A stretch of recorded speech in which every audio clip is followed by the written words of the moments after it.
so let's just get right into the tea. If you like sit down videos, this is perfect for you because I love me a good sit down video where I could just put my phone down and go clean, go do laundry, go do anything I have to do while I'm listening to my favorite YouTubers. So if that's your vibe, welcome. Today we're going to be talking about a beauty procedure that I had done, and I think a lot of people are shocked. So let's talk about it. I am no stranger to plastic surgery. Just off the get-go, I have had 2 nose jobs, I have veneers, I have my breast done. ¿Qué más tengo? I have been using Botox since I was around 25 years old, and the other thing that I've been doing is I've been getting my lips done since I was 25 years old. I'm no stranger to a plastic surgeon's office. I'm no stranger to trying to make myself look better. And I'd say between quotations because now that I'm older, I can honestly tell all of you that you're perfect as you are. One of the decisions that I did last week, I decided to get my lip filler dissolved. I know, shocking. Or maybe not shocking. I don't know how people feel about it. I'll tell you what happened. So, like I said, I have been getting my lips done since I was 25 years old, and the year was around 2016. Now, in 2016, if you guys have been on the internet for that long, you know that Kylie Jenner was like super influential, and that's when she came out and said that she had her lips done. I think in 2016, there was a lot of us, maybe not, but I for sure fell victim to the fact that I wanted to be number one beautiful, and I wanted to fit that Insta baddie persona that I think was really popular at the time, trying to find out who I was, or that's who I was back then. In a way, I started getting my lips done because I was inspired by Miss Kylie Jenner, but as that trend came and went, I still kept getting my lips done because the thing about lip filler is that it's not forever, and back then in 2016, they used to tell you, oh, the filler dissolves and it goes away. Now we found out that the filler actually doesn't dissolve and go away. The filler just migrates to different parts of your face. Now, number one, that's really scary because you don't have any control as to where the filler goes. And number two, you end up looking more deformed than before you got the filler. Now, I will be the first to admit, I for sure had lip filler blindness. I had lip filler blindness because every time, especially in the beginning when I started getting my lips done, I would get a full syringe on my lips. And I remember the first time I got my lips done, I went back a month after for another syringe. I remember sitting at the chair of the nurse practitioner's office and being like, I just want my lips super big. I want them as big as I possibly can. I don't care if I look weird. I don't care if I look like my lips are the first thing that call your attention. I just wanted them to look huge. So that was back then. I can't even tell you how many syringes of lip filler I have on my lips because I lost count. I have been getting lip filler for 9 years, which is shocking to say the least. I'm 34 now, and I will say throughout the years, I did slow down. In the beginning, I would get 2 syringes per year, and then I went down to 1 syringe per year, and then ever since I got pregnant and I had my boys, I've only gotten my lips done once since SJ was born. So the last time I got my lips done was around 2 years ago. I thought my lips were already down to the regular size before I got them dissolved, and I was like, this is probably what my lips look like before, because I had forgotten what my natural lips look like. And I was like, this is probably what my lips look like before. I don't have any lip filler left. It's all gone.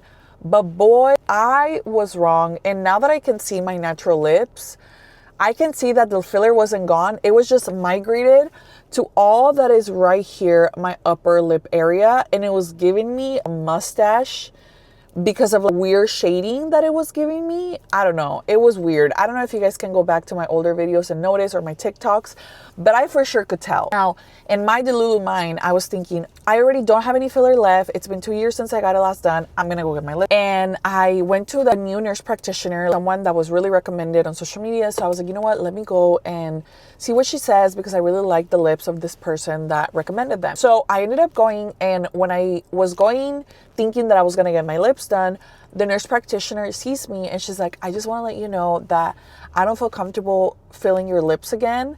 I would rather dissolve because you have really bad migration here on your upper lip.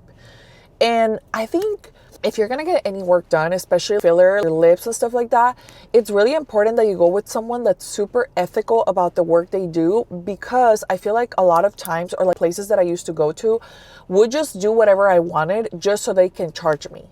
Now, I'm not blaming a specific person, but what I will say is there's a point where beauty ethics come into work. And it's kind of like, I'm not gonna keep filling your lips if it's not gonna give you the result that I think it's gonna look good, right? If I add more filler to this, filler goes where the filler already is. So my filler was all right here. So she was like, it's just gonna keep migrating to your upper lip no matter how much we inject.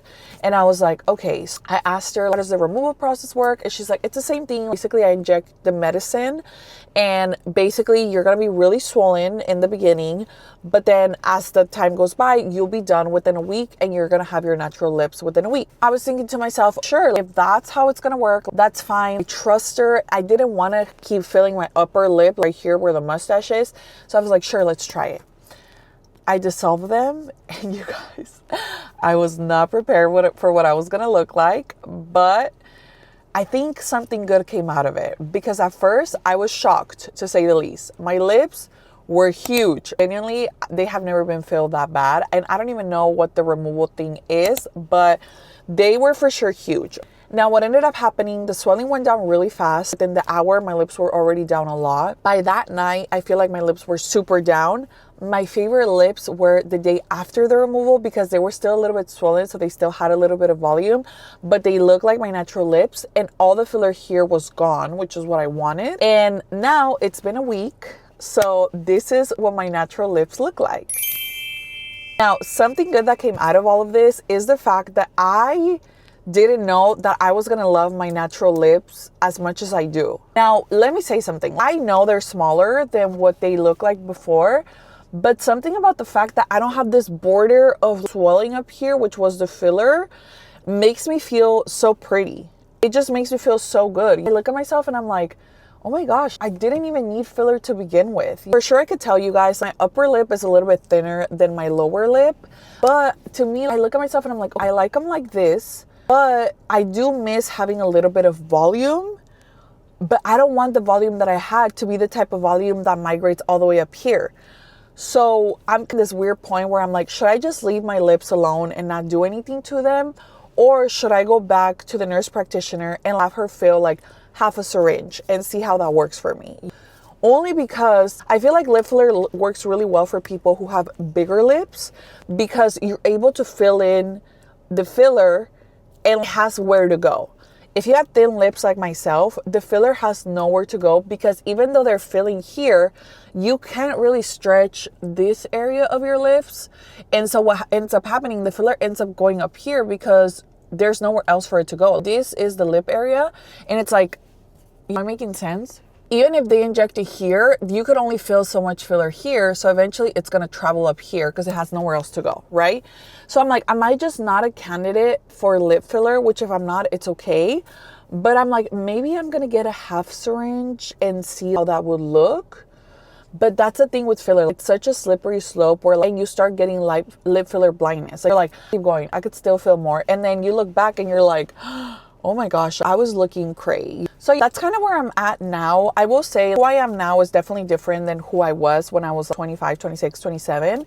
And I look, and my personality I feel like is a lot different. I like the natural look for myself. I feel like, I say natural look because obviously I've done so many things to myself. This is not my natural look. I was not born like this. But to me, I only want to do beauty treatments that are going to enhance my beauty. I don't really want to do things that are going to make me look completely different or weird. Now I can see when someone has lip filler and it's like too much, and everybody has different tastes. So some people do like that look and I don't mind it. But to me, I really want to look like a natural, effortless beauty that's enhancing herself, not really. I don't want my lip filler to be the first thing that calls attention when you're looking at me or when you're talking to me. So I don't know, what would you guys do? Do you guys think I should get more lip filler? Or do you guys think that I should just leave my lips alone? I don't know. A lot of people were curious in the comments as to why I decided to remove the lip filler. The reality of it is I didn't go in thinking that I was going to remove my filler. But now that it's off, oh my God, this is great. I don't mind the look at all. I just wish my upper lip was a little bit fuller to match my lower lip. But I don't know if that's something they can fix with a little more filler. So, if you're watching this video, I do want to tell you guys, you absolutely need zero work. I know I have a platform and I know that you guys I know that my words can carry weight, and I don't ever want you guys to feel like, oh, because she got lip filler, I need to get a lip filler because my lips look like hers. Absolutely not. Even if I had a daughter, I would tell her, your lips are beautiful. You look beautiful just the way you are. There's really nothing that I wouldn't tell someone else. I wouldn't tell anyone that they need filler. So to myself, I'm like, why am I telling myself that I need filler? I don't know. It's confusing. Beauty is confusing. And I am a different person. So it's like I have preached so much, or have shared so much of my beauty procedures throughout the years, and now it's weird to be like, actually, I don't want filler anymore. And I don't ever want people to be like, well, she's not getting filler anymore, so she's never going to do any other procedure. Hold your horses, because I am definitely lifting these girls up once I'm done breastfeeding. You know, I will be getting more work done. It's just that I think I'm done with lip filler. Maybe I'll do a half syringe. I don't know. Let me know what you guys think in the comments. I will definitely be reading you girls, because your opinion matters to me and your opinion carries weight. So let me know your thoughts. Let me know your opinions. That's going to be it from me. Las quiero mucho. Que Dios me las bendiga. Quiérete mucho. Respétate más. And I'll see you guys at the next video. Bye.